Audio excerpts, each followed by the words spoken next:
You've participated in a number of these sessions. Certainly the Obama Presidential Center has been a multi-year project. But as many of you know, when Mayor Lightfoot came into office, she's someone who really believes in transparency and the bedrock principle of community engagement.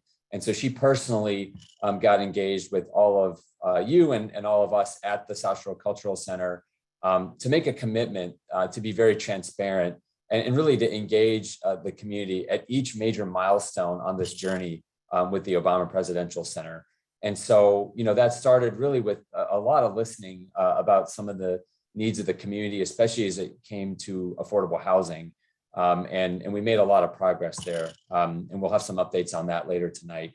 But certainly in our last discussion, we focused quite a bit on the utility work that was happening in the Park District and some of the planned construction activity from CDOT. And we're going to go into more depth on that tonight. But I hope you see that commitment from the mayor, and really her commitment as well to all of you was to have the most senior members of her administration here to personally be involved with updating all of you on the progress. And so, on the line with us tonight, in addition to myself, you have the superintendent of the Park District, you have the commissioner of planning and development, you have the commissioner of housing, you have senior representatives from the Department of Transportation, you have our CEO of World Business Chicago, and also you have senior representation from the Obama Foundation. I'm sure there's a few others. I'd also like to call out both Alderman Hairston and Alderman Taylor and representatives from their office who are here with us tonight. They've been tremendous partners with this project, as many of you know, and have been fierce advocates for their communities. So tonight, what we're going to cover is some of the near-term transportation and traffic updates that you've seen happen starting this week, but really are going to ramp up over the course of the next few months. And we wanted to make sure that we were being really transparent and listening to you as well regarding some of those traffic updates.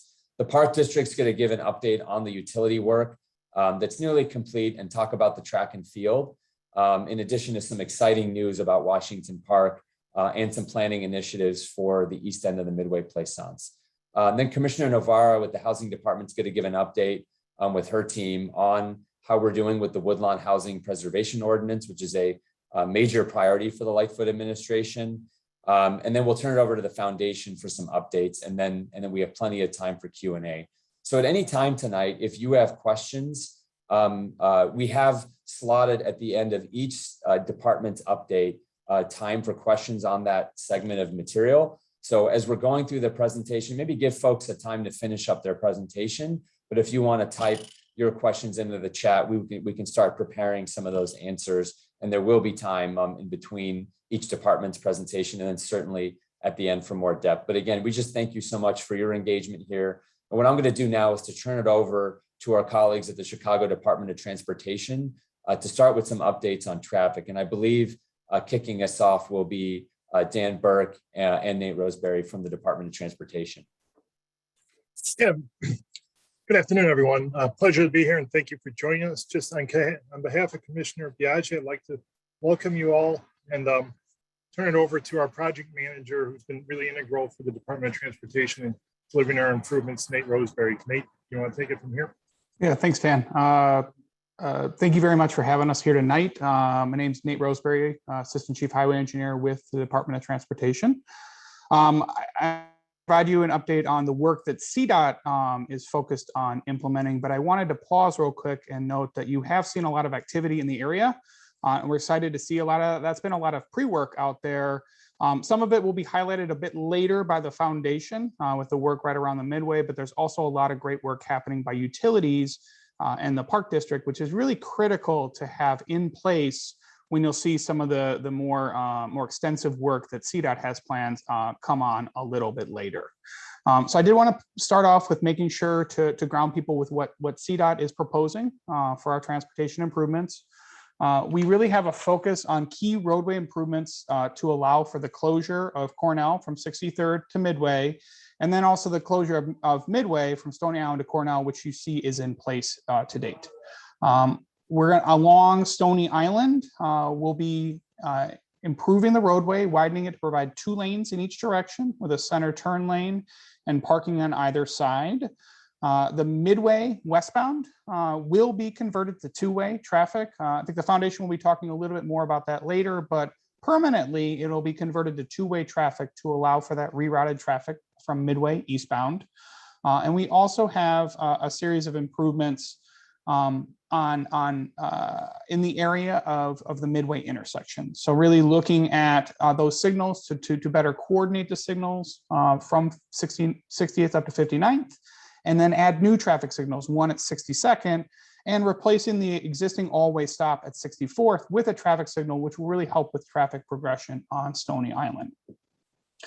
On DuSable Lakeshore Drive, I'm definitely getting better at making sure to remember these days. We'll be adding a third southbound lane, so widening one lane to the west.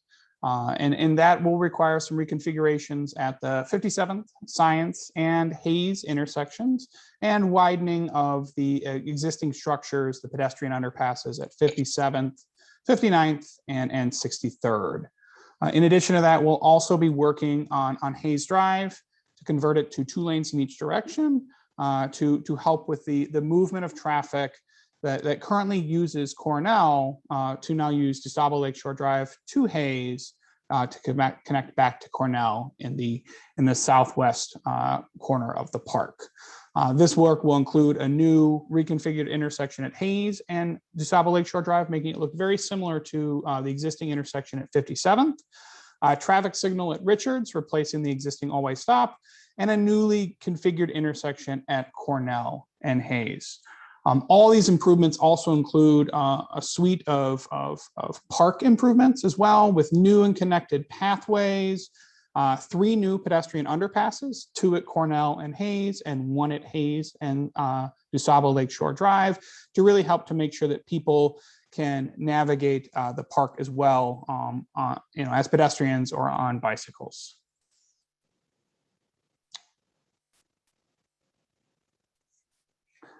In addition to the work to support the Obama Presidential Center, there is a lot of work that will be happening in and around Jackson Park. And I think you've seen that some of this has already been taking place.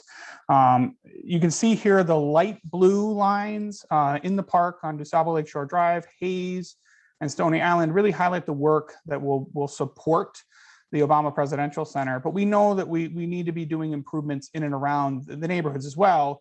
And so you'll see a lot of targeted arterial resurfacing projects in the area on 55th, the Midway, 63rd, Marquette, 71st, as well as projects on Woodlawn and MLK Drive. These improvements will help with state of good repair, making sure the pavement is in good condition, but you'll also see some targeted complete streets improvements with new pedestrian and bicycle accommodations as well. Many of these have already started, and some of them will be continuing later this fall, and you will see some of these continue next year. Next slide, please. I wanted to start off with a very exciting news, at least for us at CDOT, is we're really pleased to announce that we have bid our work for the transportation improvements that happened earlier this month, thanks to help with other sister departments with the Department of Procurement Services. We actually just had a pre-bid meeting this morning as well, which is an important step, talking with contractors, making sure they're aware of the improvements and also aware of our priority for workforce initiatives, making sure we have local hiring opportunities and we're supporting opportunities for people who live in the city to work on the project, and minority and women-owned businesses as well. So very excited to state that happened, and we're working now through the procurement process, and we anticipate a contractor coming on board for CDOT sometime later this late fall, early winter, so Q4 this year. We anticipate they will start work on South DuSable Lakeshore Drive and work over the winter months to widen, to help to start to do the work to widen one lane to the west. You'll notice there's actually a gap on DuSable Lakeshore Drive anticipated for 2022, and that's intentional because we want to make sure we are only working on either DuSable Lakeshore Drive or Stony Island if we're having impacts to traffic, because we really want to minimize the impacts to north-south capacity in the area. So you'll see us kind of moving back and forth. You'll see a lot of work on Stony Island in 2022, and then coming back to DeSable Lakeshore Drive in 23 to finish the improvements to allow for the closure of Cornell. In addition to that, you will see work happen on Hayes Drive, which will basically move from east to west with targeted closures to allow us to install the new pedestrian underpasses, but all the time making sure to maintain access to all of the destinations within Jackson Park. It's been great working with the Chicago Park District on this project, and we are very closely aligned to make sure that this work can make sure we provide access to the park amenities throughout our work. I also lastly wanted to make sure to highlight our new website that went live last week. Sorry about my son. www.jacksonparkimprovements.org. That site just went live last week, and we're using it as an opportunity to, sorry about that, guys, an opportunity to highlight information about the project, but also provide opportunities for updates. So you'll see on there, we'll be providing traffic updates, and we'll be using this as a site where we will provide updates on our projects, but also provide updates on the improvements of the other departments you see here with the Chicago Park District, and also working closely with the Barack Obama Foundation for any updates for theirs. So I strongly encourage you to check out the website. There's an opportunity to sign up for updates, so you can get email updates, and you can see new information and what's going on from a traffic perspective there.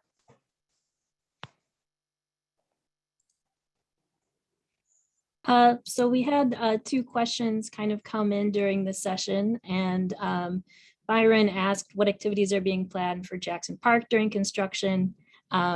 Nate, do you just want to plug your website again, or? Yeah, sure. So I think that we're planning to use the website to really provide the most current, useful information to really highlight.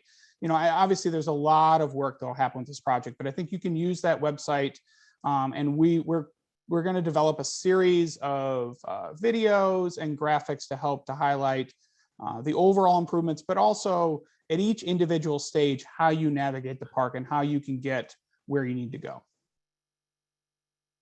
Great.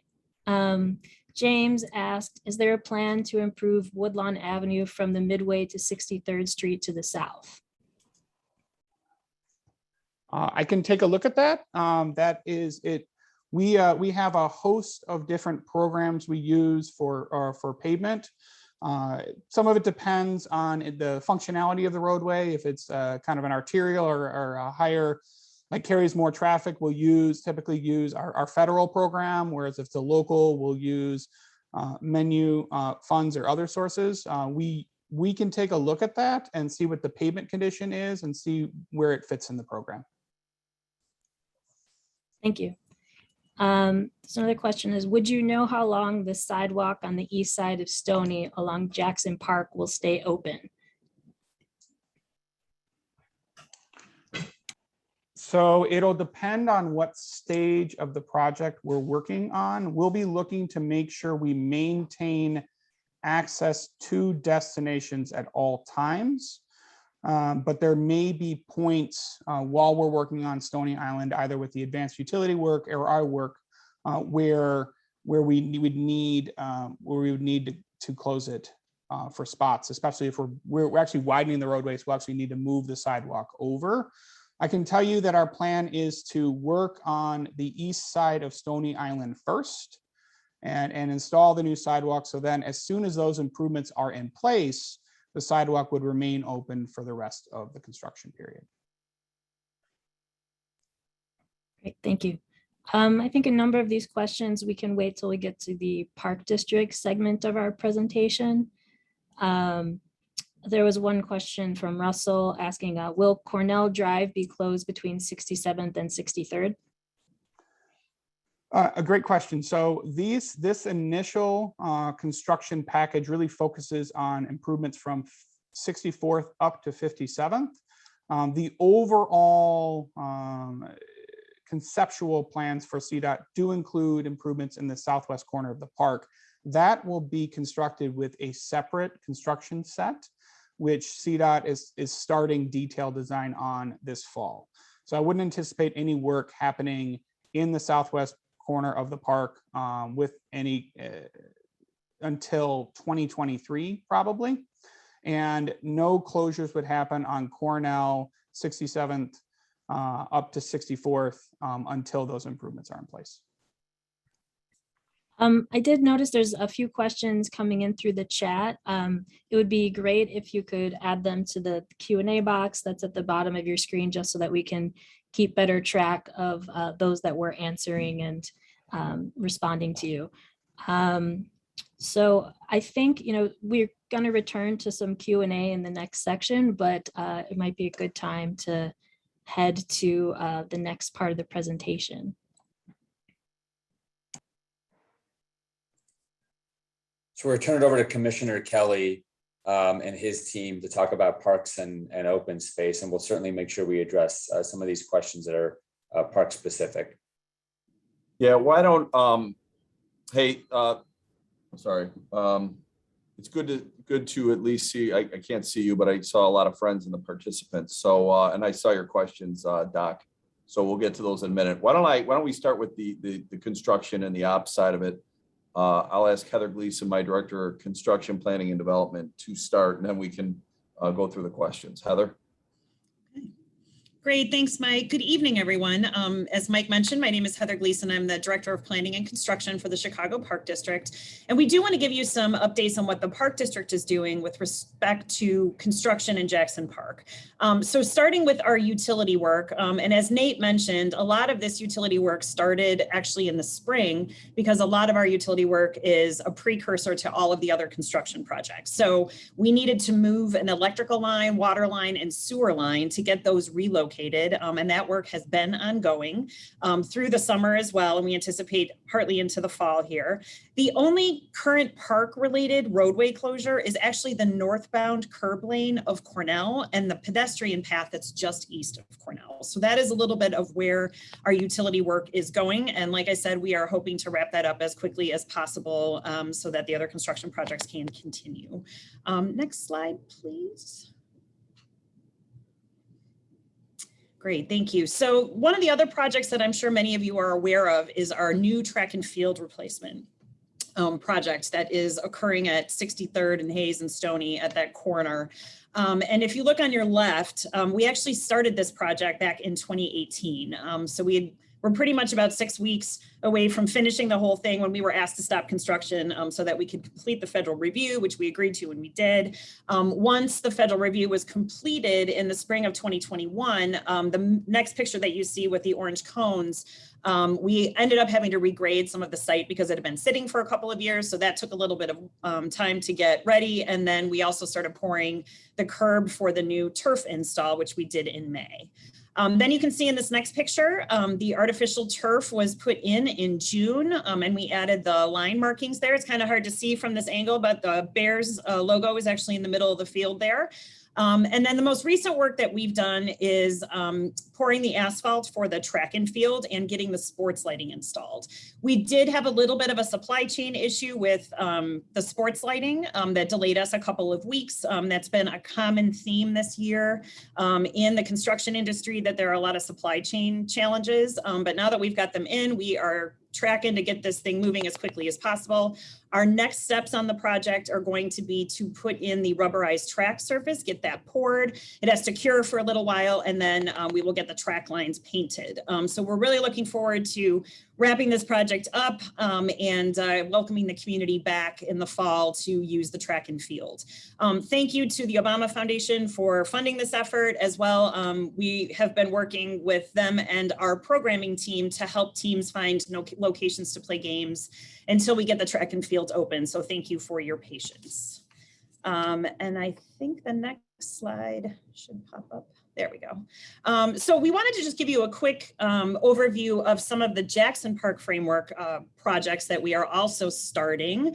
This is in the design process, so no construction just yet. But those of you who spent 10 months with us doing the framework plan for Jackson Park, we didn't forget about moving forward with some of those projects either. So the three that you see highlighted here are refurbishing the Iowa building, relocating the dog-friendly area, and then refurbishing the baseball diamonds that are north of Hayes. So we have design teams on. We're not quite ready to go out and show designs just yet, but that should be coming this fall and winter, where we'll be able to come out to the community and sort of share the progress on those projects and get your feedback on them. And then the next slide.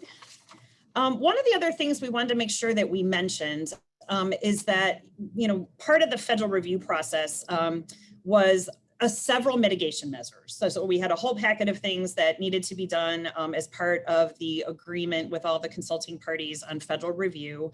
And one of the very first things that was targeted was designing the improvements for the east end of the Midway Plaisance. And just as a reminder, that included a new playground, nature play space, landscape improvements, stormwater improvements. So the Park District has issued a target market RFP. And really what that is that a qualified MBE WBE firm must lead the design process as one of our main qualifications.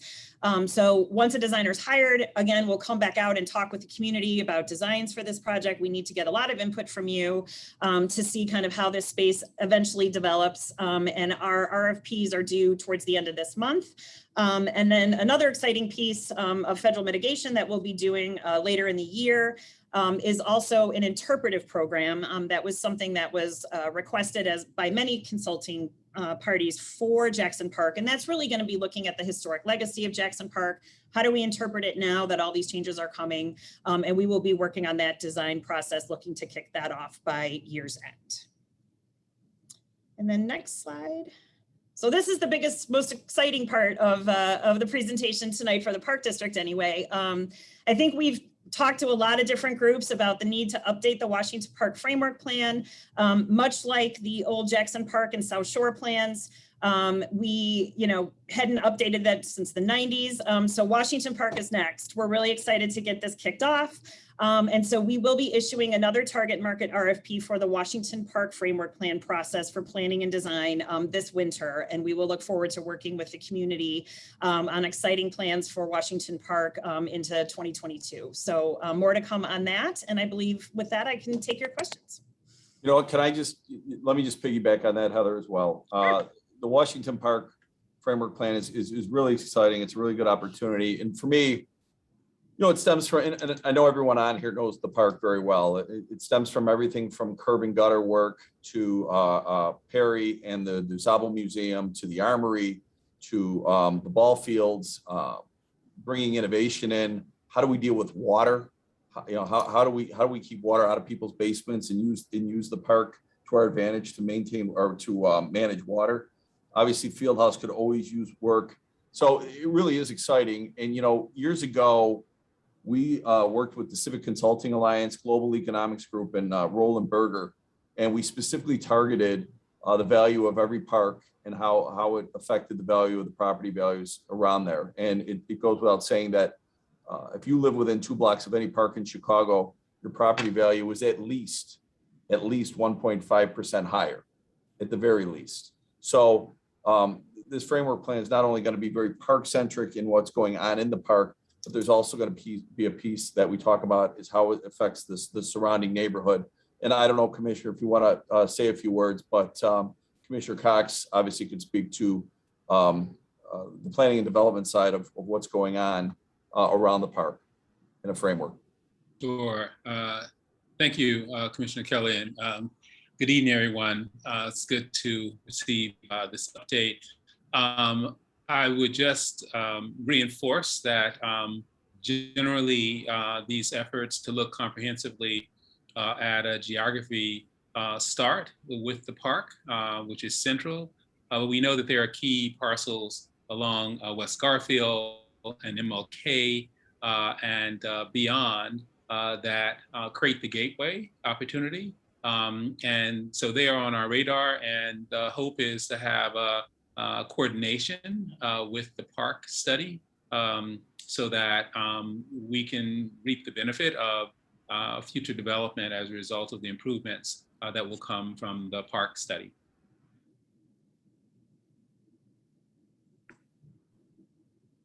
All right, park questions? Yeah, we have a few questions. Jay asked, the women's garden is currently being dug up and the limestone walls are being taken out. Is it the plan of the OPC to rebuild this garden in the same position and general configuration and to restore those walls? So I can take a crack at this, and I think probably the OPC plans we should say for OPC, but from the limestone taken out, that was actually a park thing. Our maintenance staff had taken some stones out, and we asked them to stop since obviously lots of all these other construction projects are going on. So they are not, we have them saved and reserved, so they are not moving from their particular place. But I don't know if someone from OPC wants to answer the question about their future plans for that space. I guess I could jump in really quickly, Heather. Hi, this is Rourke Frankel from the Obama Foundation. Good evening, everyone. Really quickly to Jay's question, the answer is basically yes. The plan is to restore and rebuild the women's garden in virtually the same location, the same configuration, the same planting scheme, and to salvage and reuse all of those limestone pavers for the seat wall that defines the circular bowl at the women's garden. Great, thank you. I assume is this the garden currently located between Stony Island and Cornell is the same one that we were referring to? I believe. I think so, correct. Yeah. Great. Aaron was asking, will something be done to help the circulation of the Washington Park Lagoon? So for Washington Park, we haven't started that work yet, Aaron, but we will be happy to talk with the community about the needs of the lagoons and all of Washington Park as we start that process. So that will certainly be something that we will be looking into. Again, that process hasn't started. We're just sort of announcing it and kicking it off tonight, but we'll be happy to talk with the community about that. Thank you. Juanita asked, will the baseball fields that are being displaced by the track and field be replaced somewhere in the community? So as part of our framework plan process, we actually took a close look at this. So we are adding a field north of 63rd and Hayes. That is part of the slide that I showed previously that had the track or the baseball fields north of Hayes reconfigured. That is currently, we have a designer on and they are looking at those spaces. So that is part of the baseball replacement process. Great. Elliot asked, how are we coming up with the 59th Street Harbor building as part of the Jackson Park framework plan? So we don't currently have a plan for the 59th Street Harbor building as of yet. The projects that I highlighted that we're working on this year, we were actually able to take advantage of a state grant to get going. So very often in the parks, I think a lot of you have heard us say we have a limited capital budget. We have $30 million to spend, which sounds like a lot, but once you have 614 parks and 8,800 acres, it's really not as much as it's needed for all the capital projects. So we hustle for grants and partnerships all the time. So we were able to work with the state on the Iowa building, which has that historic component, as well as the ball fields to replace the ones that are being taken over for the track and field, as well as the DFA. So those things qualified for those state grants. It doesn't mean that we're not looking at the other buildings in the park. These just happen to be the first ones that we are tackling. Great. Aaron asked another question. Also, will the public now have access to the island in the lagoon? So I'm not sure if she's talking about Wooded Island or Washington Park, Bynum Island. But yes, in general, we're going to be looking at access to all of the islands in the parks. Thank you. Carol asked, what plans does the Park District have for the storage facility adjacent to the Roundhouse? So again, that's a Washington Park question. So we're not quite prepared to discuss all of the proposals for Washington Park since we're just starting that process. But certainly we can have a vigorous conversation as we get to the Washington Park framework process to hear sort of the community's feelings about you know, how Washington Park should develop in the future. Great, that sounds good. I think for now, there's a question, and what are the activities of the park district during the 5-year construction of the OPC? That's kind of a broad one. Here, let me take a stab at that and sort of, let me start with Dr. Brazier's question about like, hey, what's going on now? And so obviously the highlight of what's going to come this fall and winter is going to be the unveiling of the new track and field. So, and getting the football teams back on the new track and field, getting the walkers back on the track and field, and something obviously near and dear to our heart, the celebration of renaming the field after Bob Pickens, who was our longstanding vice president, community leader, sports icon, et cetera. That's going to be really great. We'll build a really nice celebration around him. The half marathon is on the September 26th. That'll be great. Fall programming. Recently, fall programming started this week, registration. So we need to be pushing that message out. Obviously, the head counts are a little bit smaller because of COVID restrictions still, but we're still open for business, and parents should take advantage of it now, especially the kids are going back to school next week or the following week. So, and then the other thing is we're still talking a lot about what else can we do in Jackson Park with our rolling rec, with our summer kickback series, all the different programs that we're rolling out. So as long as the weather cooperates, I think we're going to do as much as we can in the fall to sort of keep kids active there. I'm not really daunted by the construction. I think the way this lays out and the way this is mapped out, we're gonna have a great. Our programming is going to do very well in spite of the construction, quite frankly. Thank you. Liz just had a question about the plants. Can you give the plants that you dig up to local community gardens, or what's the status of those plants? So I think, again, those are probably OPC questions when they're working on the garden. Okay. So yeah, we don't have any plans to remove plants at the moment. Gotcha.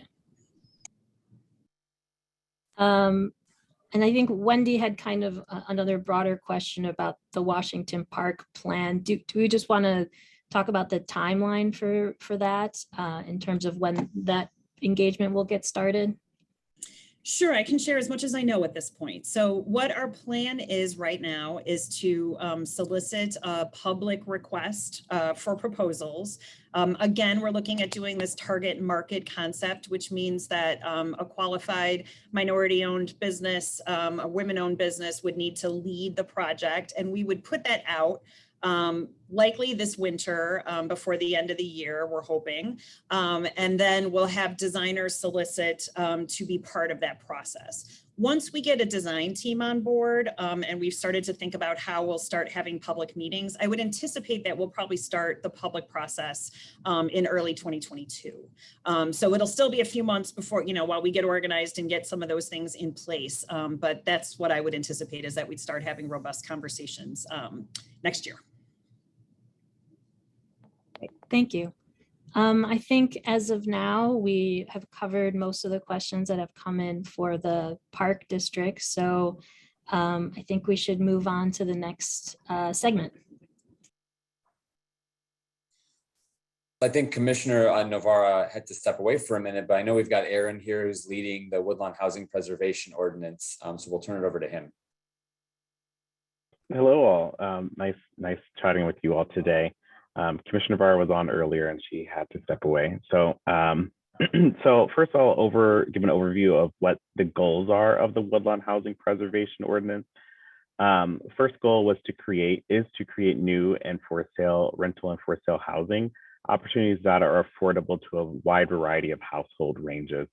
Number two, it is ensure that the housing stock is of good quality to residents. Three, it is promoting the equitable and inclusive income diversity. in Woodlawn, and 4, support economic development opportunities. So these are the overarching goals of the ordinance, and you know that we're seeking to do with this ordinance. Next slide, please.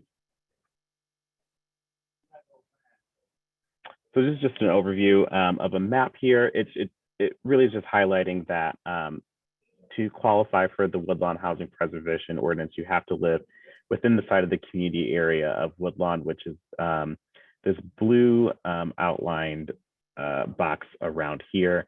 And it's really what this is highlighting here. Next slide, please. All right, so here's an overview of this timeline of what we've been doing. So the ordinance passed in 2020, September of 2020. There was engagement efforts with the community in 2019 and early part of 2020 that helped craft the language and the programs that are found in the ordinance. There was a slight break once the COVID-19 pandemic started, and then the ordinance was passed in September. So in December, we started implementation planning with Alderman Harrison and Alderwoman Taylor. And then since then, we've been really engaging with aldermanic offices and the Woodlawn Housing Working Group for engagement. So we I had bi-weekly meetings with Alderwoman Taylor. We had over 16 of those meetings, the most recent one being just yesterday. And we've met with our Woodlawn Housing Working Group 7 times total. We met twice in March, once in April, once in June, twice in July, and then again once last night. In our meeting last night, we really focused in on looking at the housing data and economic data of Woodlawn and the surrounding community area, where community members sat with that and really just asked questions to make us aware of what kind of housing data we need to be tracking and following throughout the implementation and construction of the OPC. I'll also just say the working group has been very involved and very instrumental in us thinking about the type of engagement, the type of outreach, and how to develop and launch these programs that are found in this ordinance, and keeping us accountable for ensuring that we're reaching not only newcomers to the neighborhood, but ensuring that people who are currently in the neighborhood can stay in the neighborhood. So for the rest of this year and starting in 2020, we're launching programs. Some of our programs are already launched. And in February of 2020, we'll reconvene with a meeting with the working group. Right now, we've now switched to just updates and as we work internally, but we'll go through data again and review and make adjustments to our plans at that point. Next slide, please. So overall, here's a description of all the programs that are found in the ordinance with where we currently are. For the opt-in program for the Chicago Community Land Trust, we're working with them and ensuring that we'll be ready. The Chicago Community Land Trust has recently acquired a 2-flat property for housing preservation in Woodlawn. Our long-term homeowner improvement grant, we have worked with the working group and identified local neighborhood organizations that can help with outreach and do door knocking for homeowners in Woodlawn to ensure that they know this grant program is available, and we hope to start that in the beginning of 2022. We have information on our tenant right of first refusal on the Woodlawn Housing website. I suggest you check that information out. For our Renewed Woodlawn program, we hope to launch that by the end of this year. For development on city-owned land, we're starting hopefully new home development site preparation work in the beginning of 2022.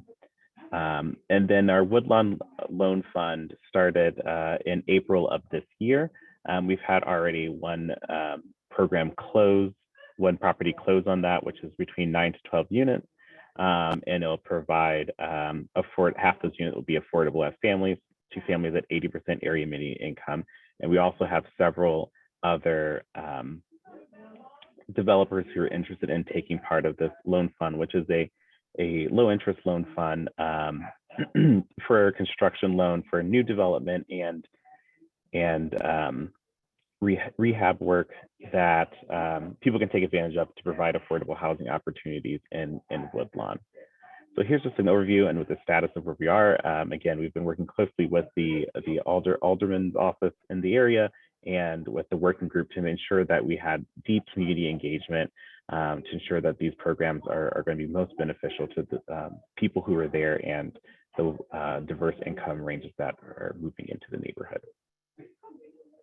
And just before we go to Q&A, the one thing I want to build off of what Aaron said is resourcing this. And this is something that we really committed to all of you and to Alderwomen Taylor and Hairston, is making sure that this was resourced. And so from the mayor to me, to the housing commissioner, we called every bank in Chicago. We called national banks and we secured $10 million for Woodlawn. So we have those commitments. They have been secured. They help fund this in addition to the funding that the Department of Housing through other funds has to resource these initiatives. So this was, not just an empty promise. It is something that we really got the banks and their executives to the table to help fund. And just so you know that's already been committed, and that's really going to help us implement these initiatives.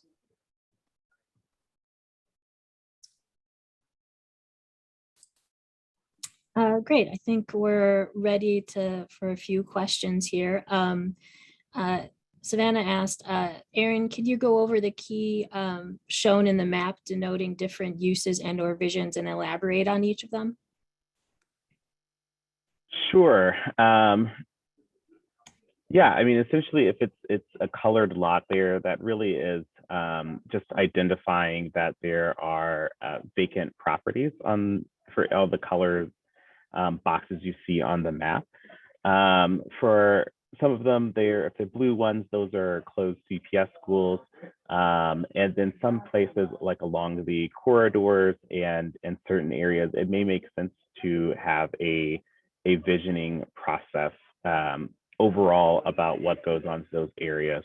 So there's not planned yet. I know that DPD has committed to working with the community for those in the future. And we hope to have a meeting, soon with Alderwoman Taylor's office, which we can kind of talk about what the next phase of that work would look like. For the brown dotted kind of line outside, that's a BANA target area. So BANA stands for Building Neighborhoods and Affordable Homes. That's part of the ordinance as a target area, which provides up to $60,000 in purchase price assistance for homes that are constructed through the City Lots for Working Families program. So that's just identifying where those are on here. And then, yeah, that's overall and then the TIP district is the tan piece there. Thank you. Savannah has another question on there. Is the community able to track who is getting accepted for the Woodlawn Loan Fund and in the future, the PEAR? I'm not sure what the PEAR is, but for the Woodlawn Loan Fund, it is administered through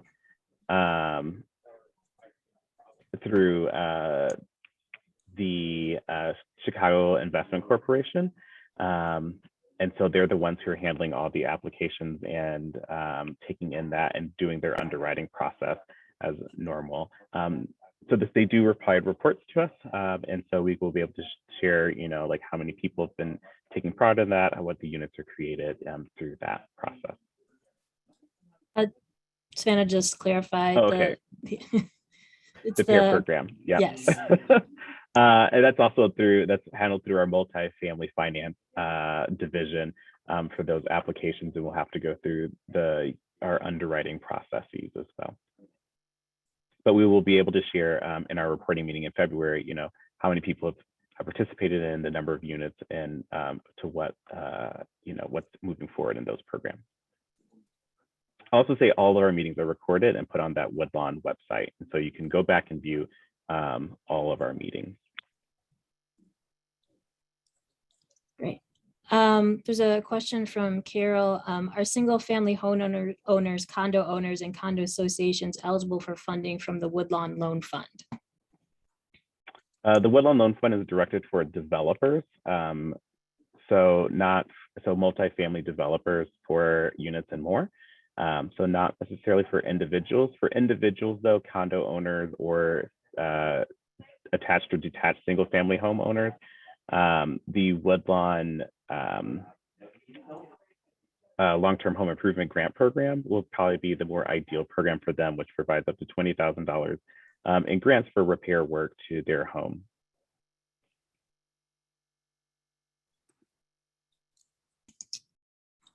Great. I think that is all of the questions that we've received so far. All right. Thanks. So we're going to turn it over to Roy and Mike Strapmatis and the Obama Presidential Center team.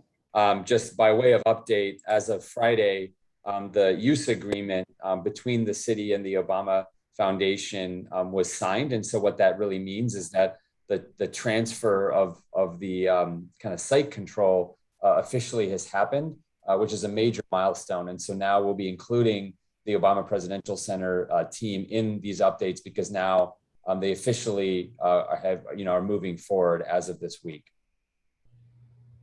Thanks, Samir. It's good to see everyone. I want to just start off with a couple of thank yous. I spent some time as a nondescript government staff person, a difficult, challenging job during normal times, if there is such a thing as normal times anymore. But with everything that is being managed right now in the city, and all the challenges that continue to face us, I really wanted to just commend all of the city's commissioners, employees. We wouldn't have gotten to this point without incredible work done while managing multiple crises. And so I just wanted to thank everyone and make sure that, the community realized just how much work is being done. I also would say that, I during my time in public service, praise was somebody coming at me, telling me I messed up something else. And I just really think that the amount of asked for and responded to elements here is impressive, and it continues to be impressive. As one of the more frustrating things you can do is have a dialogue and not feel like you're being responded to. And I just really appreciate the partnership, because people raise things and then they get answered, or they get turned into ordinances, or they get moved forward. And so I wanted to commend you for that. And then it's been great working with the alderman, Alderman Hairston, Alderman Taylor as well, and folks in the community who always show up for this. We really appreciate it. And I hope we keep this going because it continues to make the project better. I'm gonna turn this over to two folks that I think you all should know well. One spoke earlier, Rourke Frankel, who has been, Rourke and I started on this at the foundation on the same day.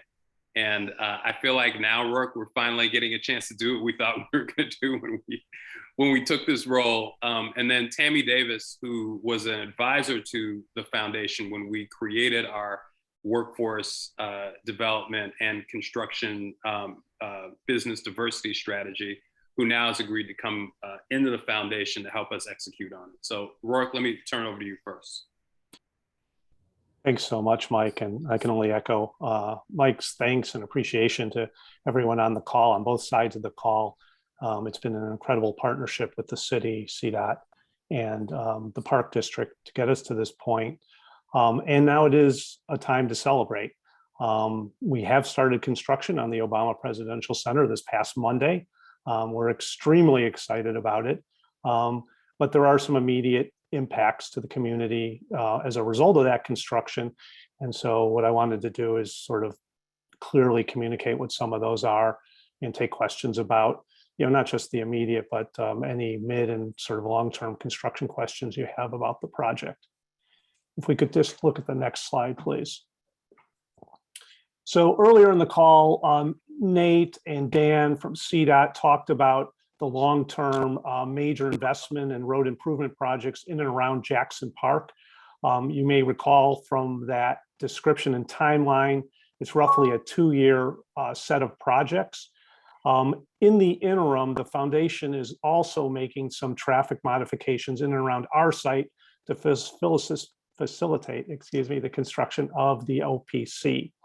What you see on the screen now, what we're calling on the far left, the current condition, is actually no longer the current condition as of this past Monday morning. What we've done is we've segued into the middle graphic, which is what we're calling phase one, for the next week and a half or so.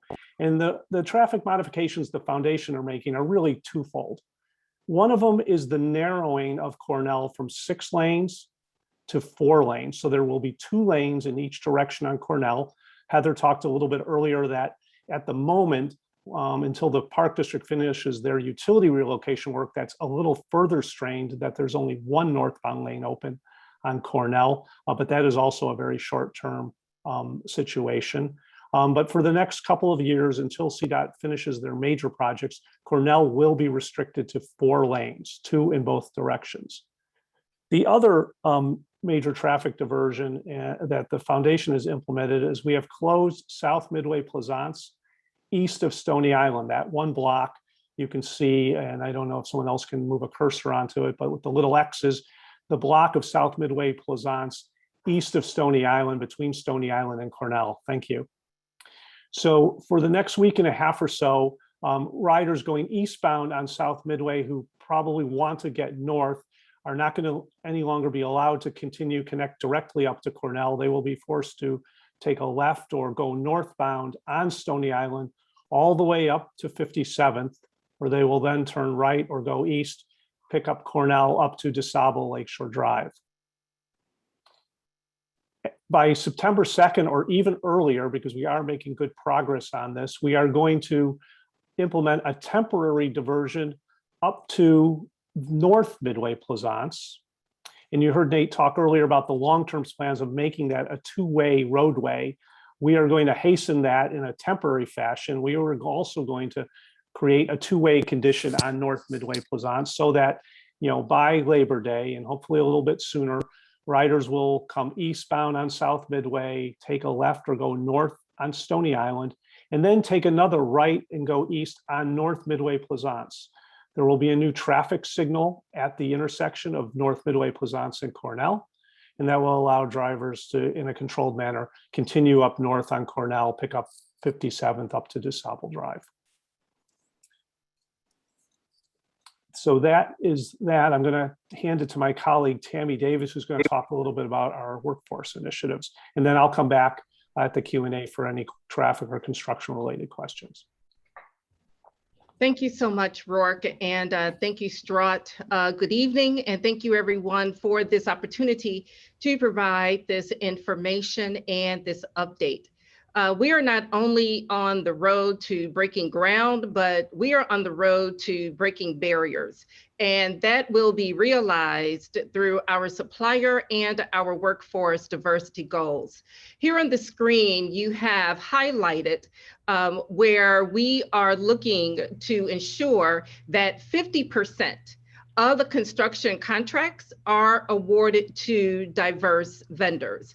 And by diverse vendors, we mean minority-owned women and women-owned businesses, veteran-owned small businesses, and BEPD and LGBTQ.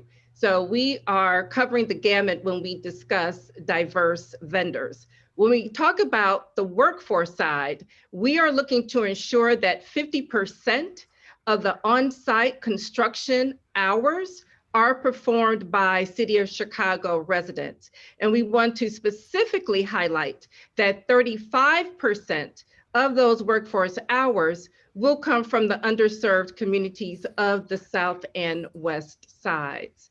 We are super excited about some of the early accomplishments that we have to date. So far, as it relates to supplier diversity numbers, we have approximately awarded $120 million in construction contracts. 50% of that has already gone to diverse vendors. We have successes also when it comes to workforce diversity. Currently, we are engaged with the We Can Build It consortium That is our collaborative approach to ensuring that residents from Chicago, the South and West Sides, as well as our local impact areas are working on this project. And as a result of that partnership, we have already engaged close to 1,400 residents that are interested and are qualified to work on the project as the scopes come on board. We want to highlight that as a result of the outreach and proactive measures that the We Can Build It partnership have executed, we have already engaged 45 individual workforce training sessions with our 4 individual partners, and we have placed 28 residents in various jobs. And this is already in the pre-construction phase. And so with those 28 candidates, they have been able to be placed on other construction jobs throughout the city. For more information on how Chicago residents can get engaged with opportunities to not only work on the OPC, but also with our partners through the We Can Build It consortium, they could go to our website at www.obama.org/OPC-jobs. For diverse businesses that are interested in construction opportunities, they could go to Lakeside Alliance website, which is www.lakesidealliance.com. Can you go to the next slide, please? And when it comes to breaking barriers, we are collaborating with Alderwoman Jeanette Taylor, Alderwoman Leslie Hairston, and Alderwoman Stephanie Coleman, along with our We Can Build It partnership, to present a Unity in the Community Resource Fair. And that is going to take place on Saturday, September the 11th from 11 a.m. to 3 p.m. at Kennedy King College in the soccer field. During that fair, we will have food trucks. There will be construction trade union apprenticeship programs to provide hands-on demonstrations to our community. So we're more than welcome to answer any questions once we get complete with our presentation, but that's just a highlight of how we plan on breaking barriers and ensuring that minorities, women, and Chicago residents and businesses are included on this project. And I'll turn it back over to my colleague, Rourke. I'll just jump in, Tammy, quickly to share with everyone that, I've been, we've been at this now for almost 5 years. And I think I've got to the point where, I don't get emotional easily. But I saw a Black man who is on the site. He's got a business, he's got a contract. He was interviewed the day we started construction. And as he started talking about what it meant to him to have his business be able to be a part of building the presidential center, he got emotional and I got emotional watching him. And I think that there's obviously a lot of, everyone's watching this closely. Everyone expects, and we expect to be held accountable. But I think we also want to celebrate when our community people get jobs and our businesses get contracts. And it's been just really great to get to that point with the partners that we have. And just as you look at this community resource fair, kind of rolling up their sleeves with Alderman Taylor and Alderman Hairston, Alderman Coleman, just to see how much they're focused on this, it really, it means a lot. And Tammy, I will give you credit for breaking ground and breaking barriers for like another 2 days, and then I'm just stealing it. Go ahead, Rourke. Can we take a look at the next slide, please? I'm going to go quickly because I think it's easier almost in a way to just take things in the Q&A. But I know that all of us, including the foundation, have been really focused on the environmental impacts, both of our construction and then the plan for the OPC itself. And I just want to assure everyone that thinking about the long-term health of the park was foremost in our minds when we were planning the project. Protecting a park doesn't always mean just leaving it alone. It sometimes means proactively acting to make it more resilient for future conditions. And that is part of our plan. So we have, really taken a look at how we are going to manage stormwater on the site by handling it on site and not diverting it to the city sewers. Our plantings, as beautiful as Jackson Park is, this section of the park is almost a monoculture. It's mostly lawn and tall trees of only 2 or 3 different varieties. We are introducing lots more plant material, lots more varieties of trees, and in fact, even more trees than exist on the site currently. A big part of our strategy is that with the closing of Cornell, we will be able to connect this part of the park up to the lagoon. It will, not only make those sort of physical connections safer and easier for park goers, but it will also help the wildlife and overall ecology of the park too by removing the road salts and pollution from the traffic on Cornell. In terms of bird life, again, one of the ways we'll promote and even hopefully increase the bird and wildlife activity on the site is through our planning strategies. But also we are going to build 4 buildings on the site.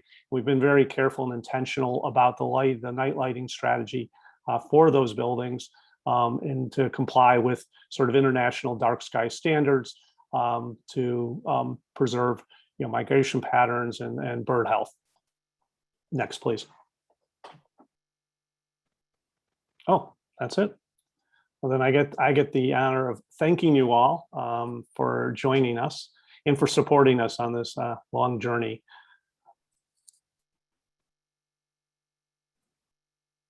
Great. Thank you so much. I'll take the first question. I don't know where it is now, but Liz and I think Jay had a question about salvaging the remaining plant material, probably in the women's garden. I've put my email address into the Q&A there. I'd love for you guys to reach out to me if you can, or anyone else, and we can talk about that. We'll have to move sort of quickly, but we would love to be able to repurpose the existing plant material. Thanks, Mark. Tammy, looks like there's a question there about the breakdown awarding of contracts. Okay, I'm not in the chat, so okay, I'll ask it. Of the 120 million awarded, how much has gone to African-American owned firms? Sure. So we have, like I mentioned, 50% of that 120 million has gone to diverse firms. So we're looking at a little over $64 million that has gone to diverse firms. And as you referenced and highlighted, Straught, we have the Concrete Collective, which is a joint venture with a majority firm and 2 minority firms. Both of them are from Chicago and from the South Side. And it's just a remarkable thing to highlight. And they have 51% of that one project. Thanks, Sammy. And I think what we're gonna, the resources that you provided are going to give us the ability to report out on the breakdown of, contracting. And we're gonna wanna make sure that we have a good way to be transparent and tell that story. Because obviously folks are gonna wanna know. They'll be pleased with the minority participation, but they'll wanna know, South Side, African-American, women-owned, et cetera. And we'll be sure to provide that information. Absolutely. So we will be able to provide a breakdown by ward, by certification status, where they're MW, VBE, and which neighborhoods they come from supplier as well as workforce. We will be able to provide that detail of analysis and economic impact. Okay, thanks, Tim. And then it looks like let me see if there's another question for us. When is the official groundbreaking for the OPC taking place? I'll take that one, Russell. And just to say TBD, we're looking to try to find a way to celebrate the moment, but we also want to keep people safe, and we're looking at the options there. Even though we have officially started construction, you haven't missed anything when it comes to a groundbreaking celebration.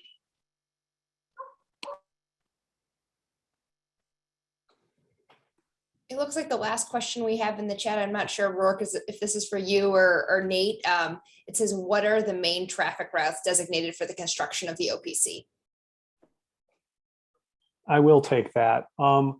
When I talked earlier about the narrowing of Cornell from 6 lanes to 4 lanes, the primary purpose of that is for those 2 currently westernmost lanes to be dedicated to construction traffic in and out of the site. We're doing that intentionally, not only because of the pending CDOT work along Stony Island, but just to keep truck traffic off of Stony Island for as long as we can around the site as well. We're trying to direct all sort of deliveries and truck traffic to the site, to enter the site from the south, to come up on 79th, usually from the Dan Ryan, to Stony, to 63rd, to Hayes, to go up Hayes, and then enter our site through the 2 dedicated Cornell lanes that we're in the process of establishing this week. And then it looks like there are actually a couple more in the chat. There's a question asking, will 57th be opened east and west? Sure, I can take that, Rachel. So there's no current plans to convert 57th to 2-way traffic just west of Stony Island. That being said, our proposed improvements in the area will work with existing conditions and are forward compatible if there's a decision to convert it further west. And we would work with the local ward office on any changes to 57 to make sure that we thoroughly vet them. Because the traffic implications are, it would provide another potential for access, but we'd want to make sure that any regional traffic benefits wouldn't have a local traffic trade-off that is too burdensome. I'd say if you have any other questions, please add it in the Q&A box here. We're trying to keep track of all of these between the chat and the Q&A, but now that we're nearing the end of our time together, if you haven't had your question answered, please add it to the Q&A box. We want to make sure we're covering everyone's questions. You want to keep going, Rachel? Yeah, there's a question. Is there a plan for Hyde Park High School as the OPC is being constructed? And I'm not sure if we have. Yeah, I'll take that. We've, as you can imagine, the foundation has had a really robust relationship with Hyde Park High School. We've had several interns from the school. We've continued to bring the Obamas. Both the Obamas have been to Hyde Park Academy, spent time with the young people. And as school comes back, we're going to work with the parents, the students, and the faculty to provide as much access as possible for enrichment and learning, because it's going to be so important to have that relationship as this is created right across the street. But I just also would say that this is a project that doesn't need to limit itself just to Hyde Park High School. And so we've been kind of all around from South Shore to Diet to Kenwood and more, and we'll continue to do that. It's really an important relationship with us, and I just want these our CPS kids when they have to come to the Obama Presidential Center to actually be excited about it because they heard about it rather than being dragged onto the bus. So that's my goal. Rourke, I think this one's for you. It's asking, at the 59th Street Harbor, we had heard you're going to use part of the parking lot for staging equipment. Is this planned? No, it is not planned. We don't plan to use any park district or any areas outside the boundaries of the OPC for staging. What the questioner may have seen at some point is that construction workers are typically using publicly available parking. And we are trying to figure out a means of sort of collecting construction worker parking at a central location or locations plural, and maybe shuttle people to the job site. But there will be no construction staging outside of the OPC boundaries. Yeah, and if I can add to that real quick, Rachel, maybe just make sure we're holistic. Rourke is absolutely correct when it comes to foundation work. For the proposed CDOT work, there will be a need for some construction staging outside, obviously, the foundation footprint. We are promoting our contractor to utilize the boat launch parking lot for a primary staging area for any equipment. We have been in close discussions with the park district, and if approached by contractors, we'll work with the park district to ensure any staging that may need to occur other locations is goes to the right approval processes and does not impact the operations that are required for those lots. Thanks, Nate. There's another one for you asking a question about improving bike lanes on the Midway Plaisance east to west and repairs of the Darrow Bridge, and also connecting the lakefront to Washington Park. Yeah, happy to take that. I had typed it in. I don't know if that's working well or not. I'm still getting to my Zoom game on, apparently. For the Midway Plaisance, there are no proposals for on-street bike lanes. The resurfacing work on Midway Plaisance does include repairs to the paths that parallel the roadway. So we will be repairing the paths. We'll also be installing a short section just west of the railroad viaduct where it's missing on the north side of eastbound Midway Plaisance to make a complete connection so people can utilize the paths from Washington Park all the way to Jackson Park along the Midway. The Darrow Bridge project, that one, we put a little bit on pause while the overall improvements in Jackson Park we're going through the federal review process.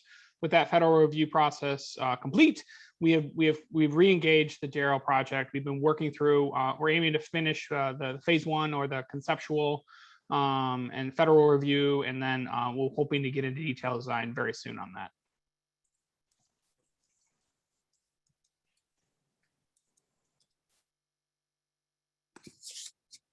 I think there's a question here, Perry. Looks like you have two questions, one on the partnership with DuSable. As you know, the major news tonight, especially I think you probably heard, is this notion of a moving forward with the framework plan for Washington Park. I think the partnership with DuSable is going to be absolutely vital there. So we'll make sure to follow up, after this in regards to that topic, just given how central you are to that. So we'll make sure to follow up there. And then the second question is, I believe, referencing a previous discussion about about the Jackson Park golf course. There are no updates on that, but I will make sure to inquire, and if there are any updates on that, we'll make sure to follow up.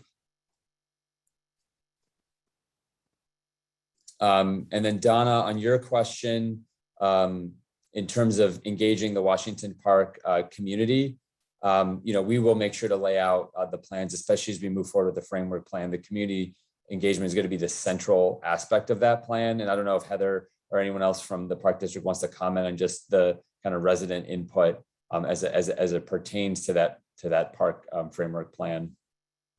Sure, I can take that, Samir. Thank you for the question. So just to explain a little bit about how we did the Jackson Park framework plan, I think I would envision a very similar process. We actually spent 10 months with a multitude of agencies, many of whom are here. Thank you to my friends who stood at boards and explains what we are doing in Jackson and South. And I would envision that we do something very similar for Washington Park. We had, I think, 2,300 people come through those framework plan meetings, and I think we had 13 different public meetings and 24 smaller stakeholder meetings, which were geared towards different uses in the park. So if you were someone who was a baseball coach and you wanted to understand how the baseball diamonds were getting reconfigured, or if you were a harbor master and you wanted to make sure you understood, what was going to happen to the harbor, we also had smaller group meetings. So we made sure we were getting really specific feedback from different park users and community members. So there will definitely be more to come. I agree with Samir, as we've got more details and we start rolling out that process, we will be coming back to you to give you more detail and make sure that all of you have an opportunity to participate.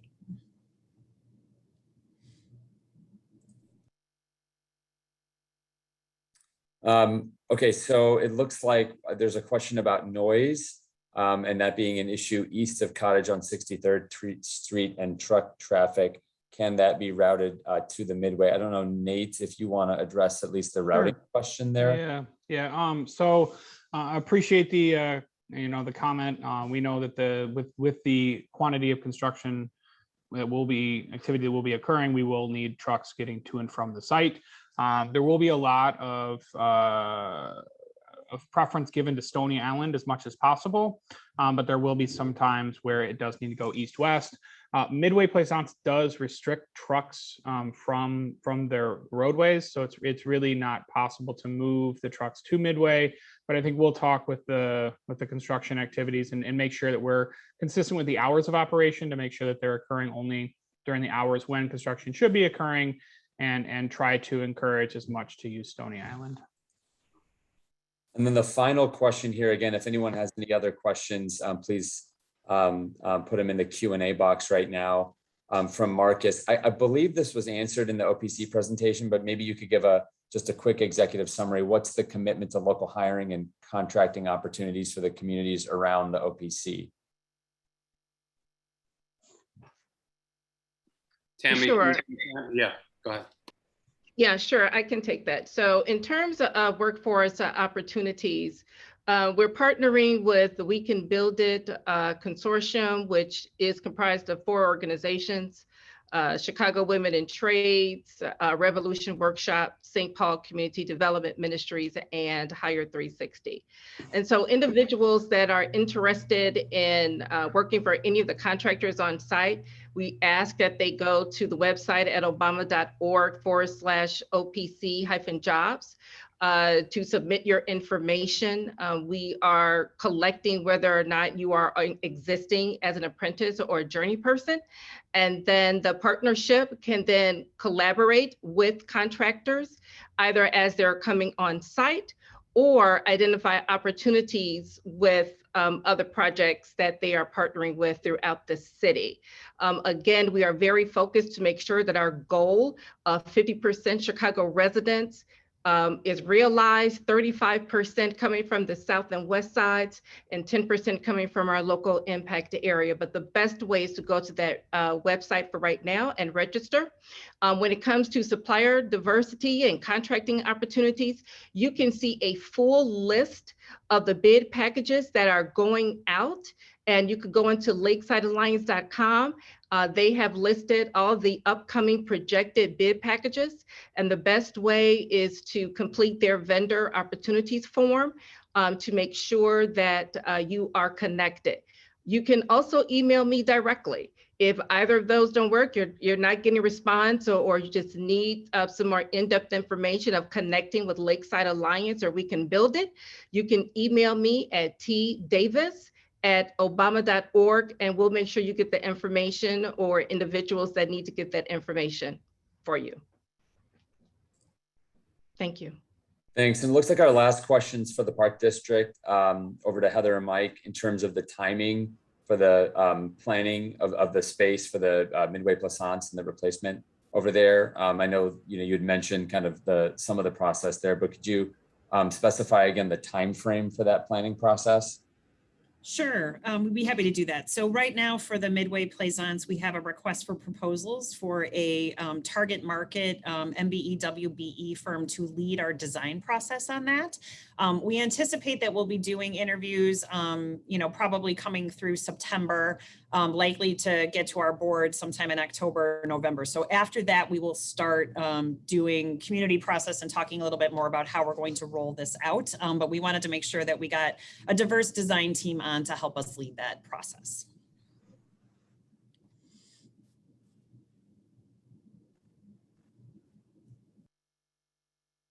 Okay, and I think, there's some last minute questions that came here. I want to make sure we get to them. So Perry, and related to your question on the OPC, go ahead, Mike.